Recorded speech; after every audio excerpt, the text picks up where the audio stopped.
Lessons 10 through 13. So if you have a bullet list, you can easily remove the bullets if you wanted to change them. I can click to the left of my text and hit backspace. I would like to remove my bullets. I can also click and drag on my text. And in my paragraph group, if I drop down, I can just select none and the bullets will disappear. I can also change my bullet list to a numbered list. If I have my text selected, I can just click on the numbering and it changes right to a numbered list.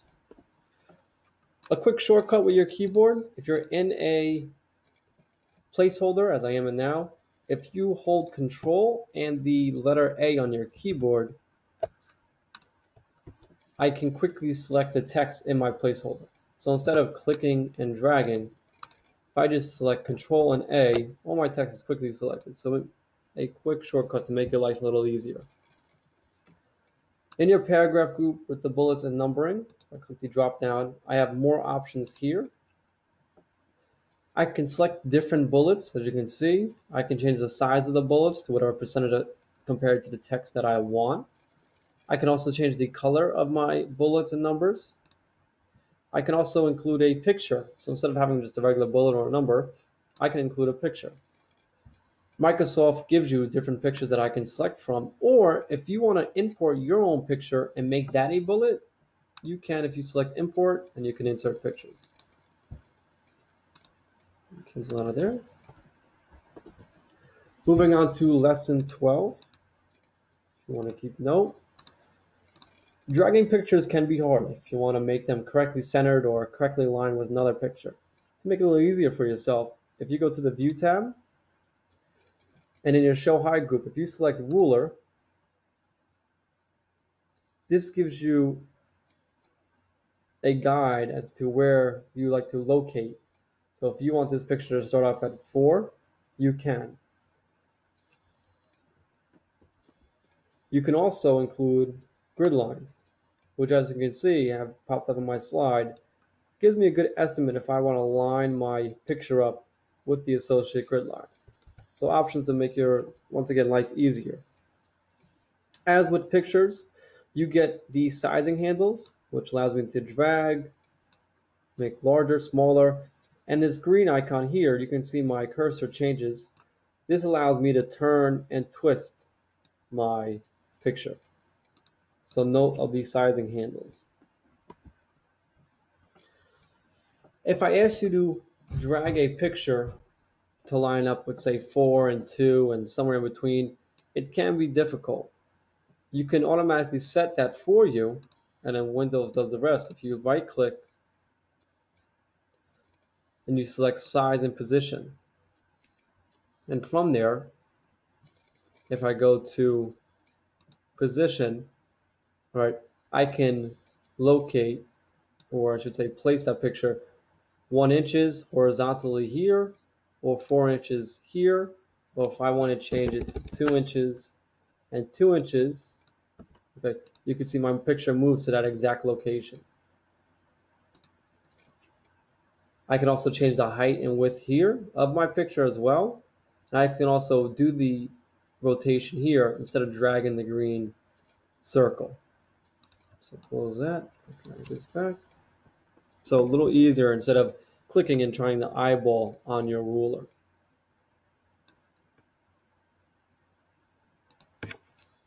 Lesson 12.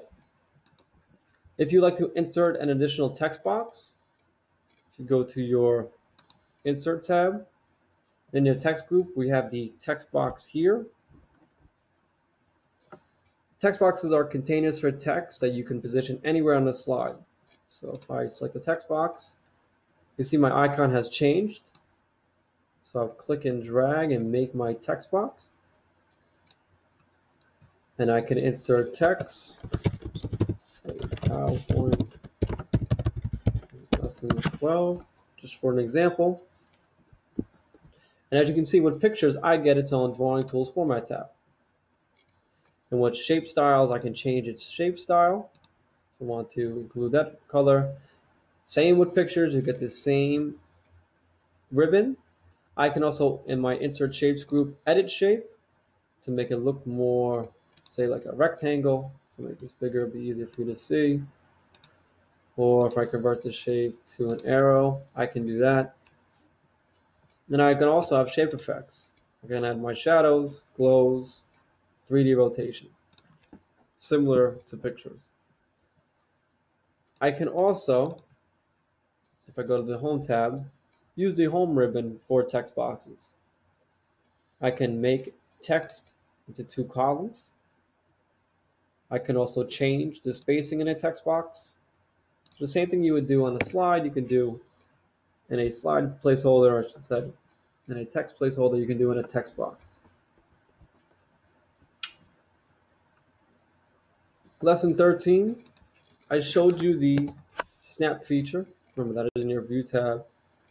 I showed you the grid lines feature in your view tab. In the show high group, you have your grid lines. Windows also comes with, or Microsoft Word PowerPoint also comes with the snap feature. And I could turn that on and off. If I right click anywhere on a slide and I select grid and guides, I can toggle on or toggle off snap objects to grid. If you ever dragged a picture and Word kind of gives you lines as to where to locate, so to help you center, and it kind of takes control of your picture, that's the snap feature. If you don't like that and you want to not really have any guide, you can select it off if you like that. I prefer to have it on. Helps me when I'm dragging and moving my pictures.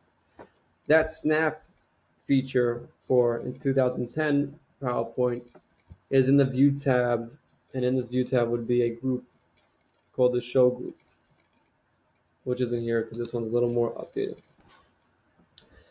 I can insert shapes. I'm in my illustrations group, shapes. I can insert a shape here. My icon changes, and I click and drag. One thing I want to show, just like pictures and text boxes, you get this format tab. I get my shape effects, just like the text box, and also my shape style if I want to change it how I wish.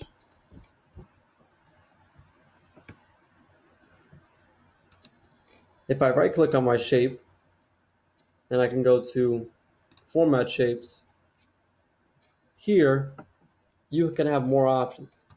For my fill, instead of just regular colors, I can include a gradient fill, which you can see my shape is changing, to all these different colors. So a nice option that many people aren't aware of. If I want to change my colors here. I could also change my line color to that different colors. I can increase my width for my lines. So if I increase this to, let's say, you can see my lines around my circle getting larger. I also have my shadowing, and I can set it how I prefer. I can also, if I'm on a shape, just start typing text on a shape, and it will show up similar to a text box. From there, if I right click and go back to format shape, and if I go to text box, I can change the vertical alignment, whether I want it on the top of my shape or the bottom of my shape. But I can also change the text direction. If I want to rotate it 90 degrees, 270 degrees, and you can see that it is moving. So different options when confronted with your exercises and for our certification exam.